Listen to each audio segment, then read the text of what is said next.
جامعۃ رشید کا ایک موٹیو ہے کہ بھئی دینی مدرسے ایسے ہونے چاہیے کہ 70% دینی تعلیم ہو، 30% دنیاوی، اور یونیورسٹیاں ایسی ہونی چاہیے کہ 70% دنیاوی تعلیم ہو، 30% دینی۔ جتنے مسٹر نکل رہے ہیں 70% مسٹر ہوں، 30% مولوی بنا دو ان کو، اور جتنے مولوی تیار ہو رہے ہیں 70% مولوی ہوں، 30% کیا بنا دو؟ مسٹر بنا دو۔ یہ ان کا ایک نظریہ ہے، صحیح بھی ہو سکتا ہے، غلط بھی ہو سکتا ہے۔ اگر آپ کو اختلاف ہے تو آپ کہو کہ نہیں ہم دوسرا طریقہ اختیار کریں گے، ان کی ایک رائے ہے۔ اسی طرح اور بھی دیگر لوگوں کی ایک رائے ہے۔ تنظیم اسلامی کا اپنا ایک طریقہ کار ہے کہ بھئی ہم اس طرح سے کریں گے، تبلیغ جماعت والوں کا اپنا طریقہ کار ہے۔ تو بہت سارے طریقے ہیں، سب میں کیا ہے؟ کسی ایک طریقے پہ اڑ کے یہ کہنا کہ اس کے علاوہ سب غلط ہیں، بھائی یہ اس کی علامت ہے کہ 100% کون غلط ہے؟ آپ۔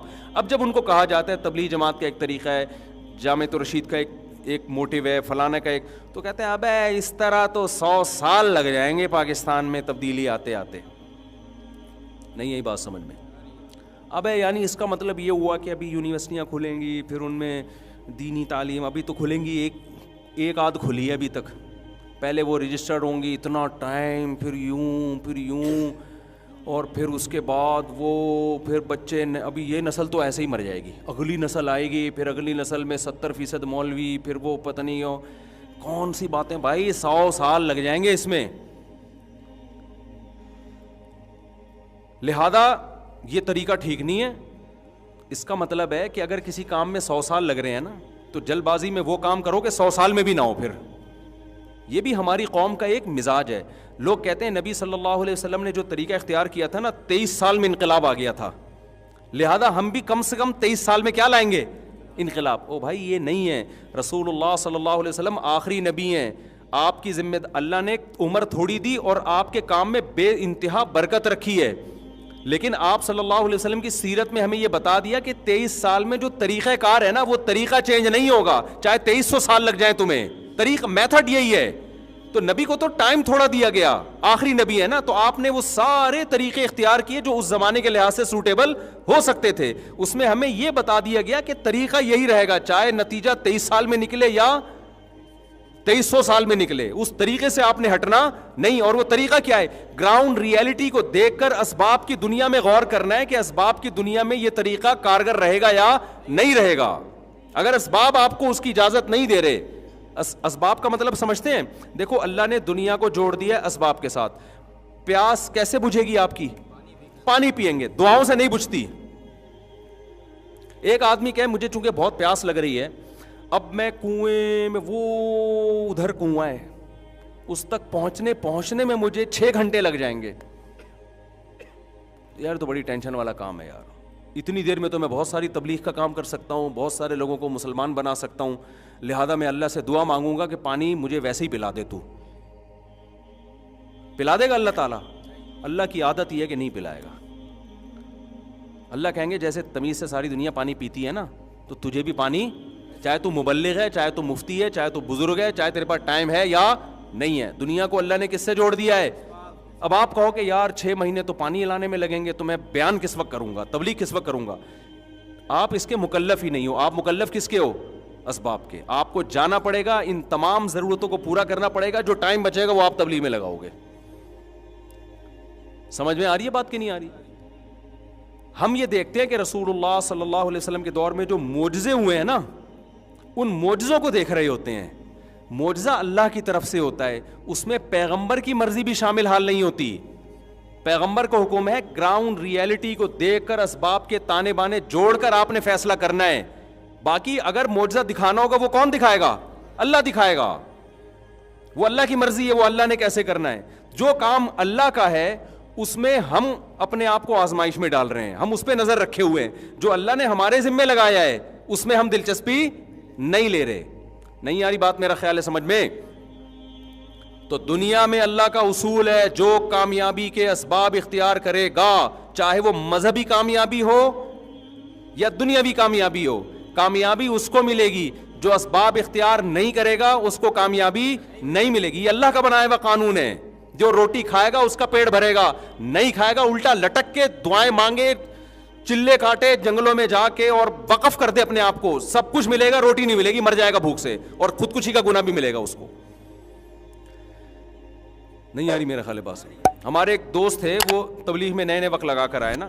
اب تبلیغ کے اکابر تو یہ باتیں نہیں سکھاتے, ان پہ مسالہ لگ گیا زیادہ, وہ اب اکابر سے بھی آگے نکل گئے.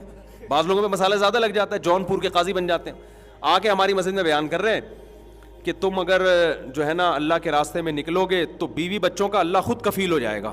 یعنی ان کے خرچے پانی کی ضرورت, ان کو خرچہ پانی دینے کی ضرورت نہیں ہے, بس اللہ کے راستے میں نکلو, پیچھے اللہ ان کو خود کھلائے گا, اللہ پہ توکل کرو. ہمارے استاذ بھی وہ تبلیغ میں بہت وقت لگاتے تھے, عالم تھے وہ, انہوں نے پکڑ لیا اس کو بیان کے بعد.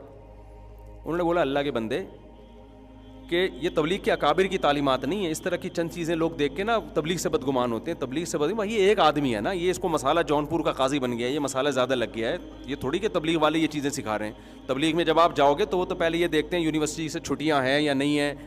ہم نے خود ایسے کتنے لڑکے گئے ہیں, وہ بتاتے ہیں کہ انہوں نے ڈرائیور سے ہمیں واپس کیا کہ آپ کی یونیورسٹی کی بھی چھٹی نہیں ہے, پڑھائی آپ کی ہر جگہ ضائع ہو جائے گی, تو آپ جاؤ چھٹیوں میں آنا. وہ تو خود سکھا رہے ہوتے ہیں, لیکن نیچے بعض لوگوں کو مسالہ زیادہ, اس کو مسالہ اتنا لگ گیا. اس نے کہا کہ بھائی بیان میں کہہ رہے کہ بھائی کہ جو ہے نا وہ آپ بیوی بچوں کی پرواہ چھوڑ دو, تبلیغ میں نکلو, کھلائے گا کون؟ اللہ, کیونکہ اللہ پہ توکل کرو گے تو. ہمارے استاذ مفتی بھی تھے, انہوں نے پکڑ لیا اس کو, کہنے لگے خدا, وہ تھے بھی پٹھان, اب ہم وہ بڑے غصے والے نا, ایسی بڑی بڑی آنکھیں نکال کے نا جب کسی کو دیکھتے تھے لوگ ڈر جاتے تھے. ایک دن میں نے اسے یہاں بیان کروایا, لوگ کہنے بھائی بہت خطرناک استاد ہیں.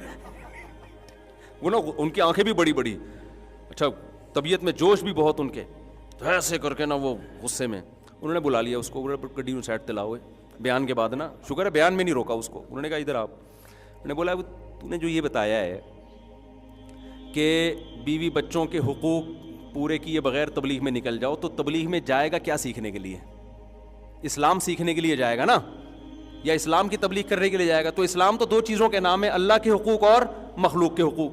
تو مخلوق میں تو والدین بیوی بچے سب سے پہلے ہیں, انہی کے حقوق کو توڑ کے جائے گا تو سکھائے گا کیا؟ آدھا اسلام تو نے کیا کر دیا, ختم کر دیا, بچا کیا ہے؟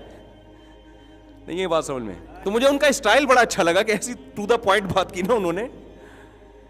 مفتی تھے نا, تو انہوں نے بات کیا کی, انہوں نے کہا کہ بھائی تو جب جائے گا اسلام سکھانے کے لیے, تو اسلام نام کس چیز کا ہے؟ اللہ کے حقوق, اور آدھا اسلام اللہ کے حقوق, آدھا کس کا؟ مخلوق کے حقوق. تو مخلوق میں ماں باپ, بیوی اور بچے, یہ تو سب سے پہلے ہے نا. تو انہی کے حقوق توڑ کے جب تو تبلیغ میں جائے گا تو آدھا تو اسلام تو نے کیا کر دیا, ختم ہی کر دیا. اب سکھائے گا کیا لوگوں کو؟ انہوں نے کہا یہی چیز تو آپ تبلیغ میں نکلتے ہو سکھانے کے لیے کہ اللہ کے حقوق بھی پورے کرو اور ماں باپ اور بیوی بچوں کے حقوق بھی پورے کرو. تو یہ تو کرنے پڑیں گے, تو فرض عین ہے. سمجھ میں آ رہی ہے بات کہ نہیں آ رہی؟ تو اب اس میں بھی کیا ہوا, اس نے مقصد کو کیا بنا لیا؟ ذریعہ بنا لیا. سوری, ذریعے کو کیا بنا لیا؟ مقصد بنا لیا. اپنی سوچ سے نا, کہ جو تبلیغ میں نکلنے ہی کو کیا بنا لیا؟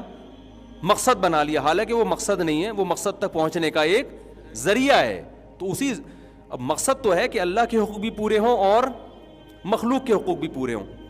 تو مقاصد پہ کبھی سمجھوتا, سمجھ لو, خوب سمجھ لو, کبھی بھی سمجھوتا نہیں ہوتا, ذرائع پہ سمجھوتا ہوتا ہے.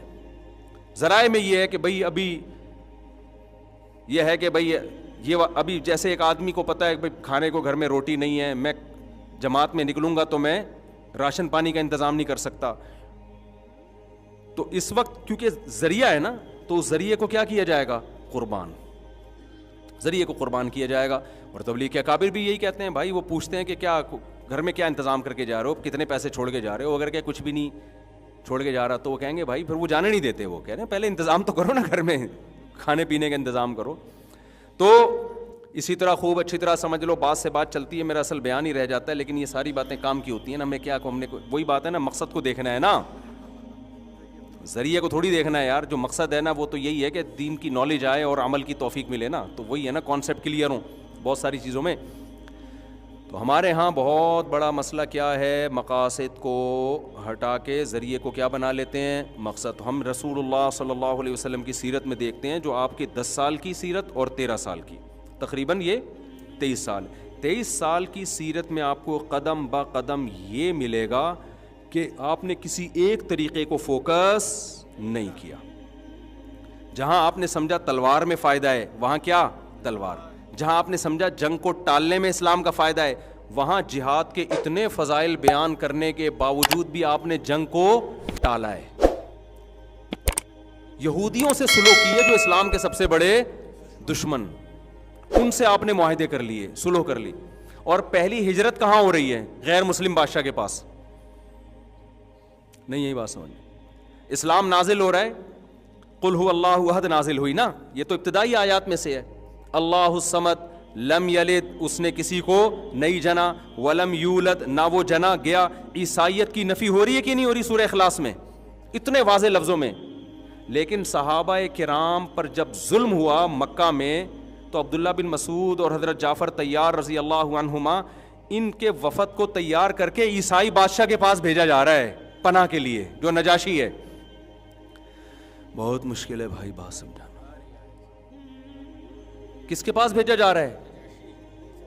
تو بظاہر تو یہ اشکال ہوتا ہے کہ جس کے نظریے کی آپ نفی کر رہے ہیں, عیسائی تو اس کا تو بڑا دعویٰ یہ ہے کہ عیسیٰ علیہ السلام اللہ کے معاذ اللہ بیٹے ہیں, تو آپ کی تو نفی ہو رہی ہے کہ ہم اس کے قائل نہیں ہیں, ہم عیسیٰ کو اللہ کا بیٹا نہیں کہہ رہے, تو آپ نجاشی کے پاس ان صحابہ کو پناہ لینے کے لیے کیسے بھیج رہے ہیں؟ تو ہمارے نبی سے اگر ہم پوچھتے تو کیا جواب ملتا؟ بھائی ہم اپنے کانسیپٹ پہ کمپرومائز نہیں کر رہے, ہم نجاشی کے پاس جا کے بیان تھوڑی بدلیں گے کہ ہم تمہاری ہمدردیاں لینا چاہتے ہیں, لہذا معاذ اللہ نقل کفر, ہم بھی اب عیسیٰ کو معاذ اللہ اللہ کا بیٹا کہیں گے اور ہم تمہارے دین میں آئیں گے. ہمیں یہ پتہ چلا ہے کہ عیسائیت پر ہونے کے باوجود وہ ایک رحم دل اور نرم دل انسان ہے. مظلوموں کی مدد, چاہے وہ کسی بھی مذہب سے ہوں, مظلوموں کی وہ مدد کرتا ہے, اس کی اس رحم دلی سے ہم فائدہ اٹھائیں گے. نہیں یہ بات سمجھے کیوں اسلام کو بچانے کے لیے یہ ضروری تھا, کیونکہ جو ظلم مکہ میں صحابہ پہ ہو رہے تھے اس میں تو ڈر تھا کہ اسلام ہی ختم نہ ہو جائے, تو کوئی تو جگہ چاہیے تھی نا. ابے کیا ہو گیا؟ دیکھو نبی یہ بھی تو کر سکتے تھے نا کہ ہم بجائے عیسائی بادشاہ سے مدد لیں اور اس سے پناہ لیں اور اس کے محل میں جائیں, تو بہتر نہیں ہے کہ ہم اللہ سے مدد مانگیں, تو ہم تہجد کی رکعتیں تھوڑی اور زیادہ بڑھا دیتے ہیں. کیا خیال ہے؟ صبح یہ وظیفہ, شام کو یہ وظیفہ, اور لا الہ الا انت سبحانک انی کنت من الظالمین, اس وظیفے کو پڑھ کر جب یونس علیہ السلام کو مچھلی کے پیٹ میں سمندر کی تہ میں نجات مل سکتی ہے, تو ہمیں مکہ میں مشرکین کے ظلم سے نجات کیوں نہیں مل سکتی؟ سمجھا پا رہا ہوں اپنی؟ یہ دینداروں کا فالٹ ہے بھائی, یہ اس کو ہم لوگوں کا فالٹ ہے, یہ اس کو سمجھو. آج جو دین پر آتا ہے وہ گراؤنڈ ریئلٹی سے ہٹ کے نا آسمانوں کی باتیں کرنا شروع کر دیتا ہے. نہ گھر میں تربیت کی کوشش ہو رہی ہے, بچوں کو آج کل ماں باپ ٹائم ہی نہیں دے رہا. دعائیں کروا رہے ہیں امام صاحب میرا بچہ بگڑ رہا ہے, بچے مجھ سے محبت نہیں کرتے, اتنے ابا کے فضائل سن لیے مفتی صاحب سے پھر بھی محبت نہیں کر رہے. بچہ دیکھ رہا ہے ابا انگریزوں کے ہاں ابا ہوتے ہی نہیں ہے, ہمارے یہاں ہو کے بھی کوئی فائدہ نہیں ہے. میں سمجھا پا رہا ہوں؟ بچہ دیکھ رہا ہے کہ مفتی صاحب بیان میں کہتے ہیں کہ گورا ابا لیس ہو گیا ہے. بہت سارے نہیں, جو گورے میرا بیان سن رہے ہیں ان کے ہوں گے بھائی. تو کہہ رہے ہیں ہمارے ہاں تو ابا ہیں تو آئی ڈی کارڈ میں ہیں, نادرا میں ہیں, گھر میں تو ہم نے ان کو کبھی دیکھا ہی نہیں. ایک صاحب نے بتایا کہ میرے بچے نا انچ کے حساب سے بڑھ رہے ہیں.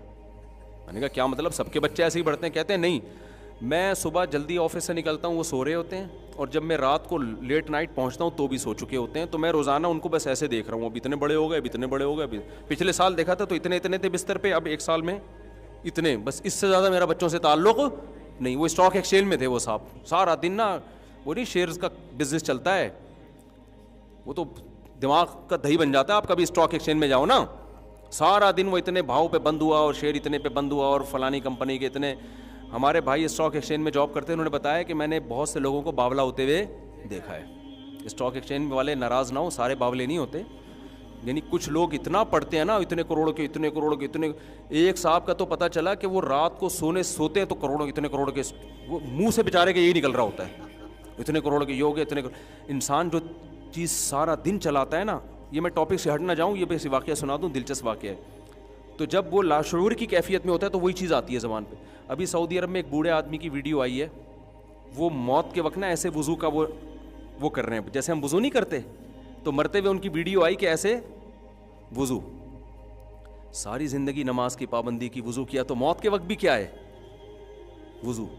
یہ اچھی موت ہے. ہماری والدہ کی اللہ تعالیٰ مغفرت فرمائے, سورہ یاسین بہت پڑھا کرتی تھی, تو ایک سال 1.5-2 سال تک ان کا دماغ بالکل معاف ہو گیا تھا, شعور ختم ہو گیا تھا نا. لیکن کیا ہے کہ ہمارے بھائی صاحب جب سورہ یاسین پڑھ رہے ہوتے تھے نا, تو ان کے لاشعوری طور پر آیت کا اگلا حصہ ان کی زبان سے جاری ہو جاتا تھا, کیونکہ بہت تلاوت کی نا, تو لاشعوری طور پر. تو زندگی میں جن انسان نے جو اعمال کیے ہوتے ہیں نا, آخری وقت میں وہ آ رہے ہوتے ہیں. آج ایک جامعہ میں ایک طالب علم نے پتہ نہیں کسی کا واقعہ سنایا کہ وہ جو ہے جب کوئی کسی کی پتہ نہیں موت کا وہ وقت بتا رہے تھے, کیا الٹی الٹی باتیں جو اس کے دماغ میں بھری وہی باتیں الٹی الٹی کرتے ہوئے دنیا سے چلا گیا. لوگ اس کو کہہ رہے ہیں بھائی تو کلمہ پڑھ لے, دو کچھ وہ کہ نہیں جی. ایک تو میں اپنا دلچسپ واقعہ سناتا ہوں. ہمارے ایک اچھا جو آدمی شراب پیتا ہے نا, وہ بھی بالکل صحیح باتیں شروع کر دیتا ہے.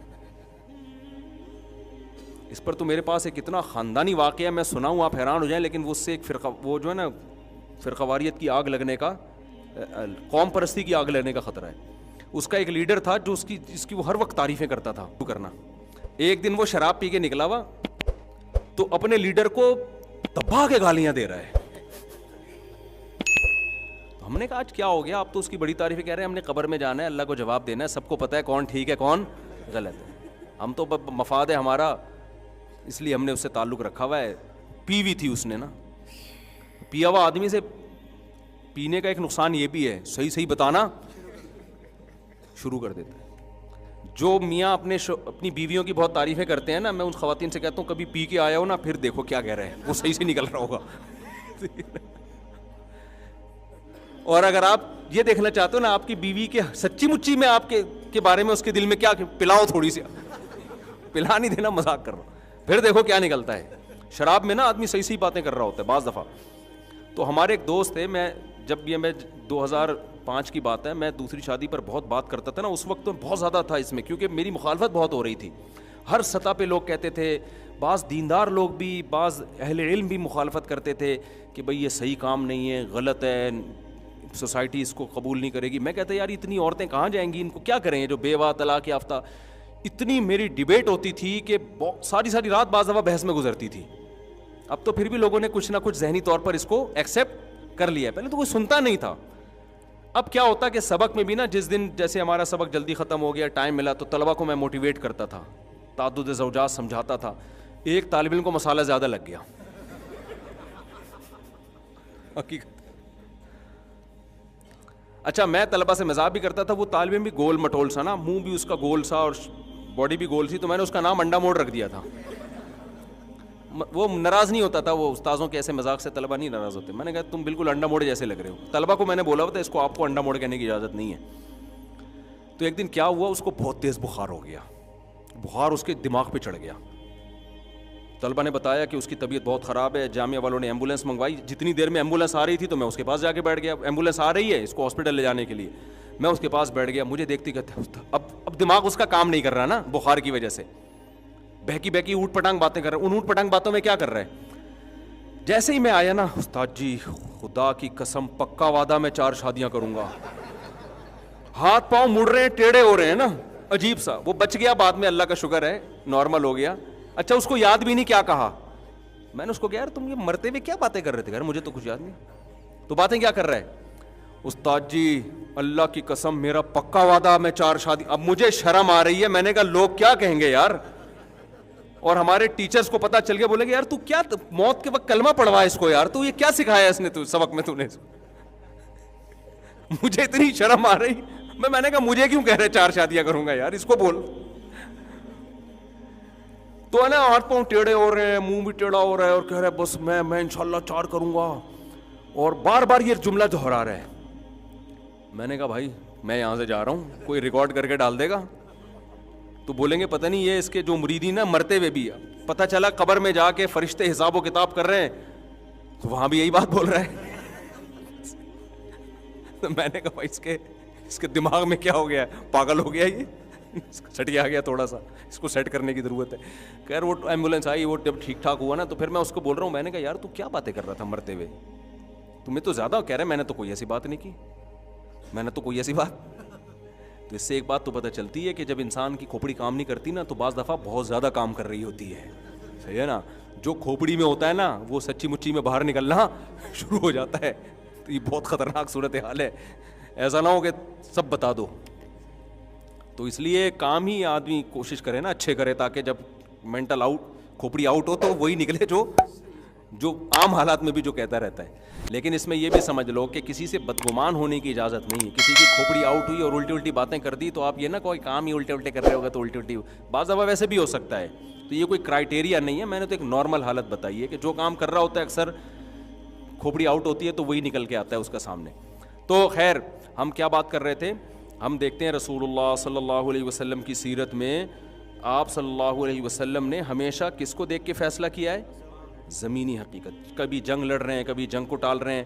اور وہ میں واقعہ بیان کر رہا تھا یار, ایک واقعہ آیا تھا وہ دماغ سے, اسٹاک ایکسچینج کا تو ویسے ہی سمجھانے کے لیے آ گیا نا.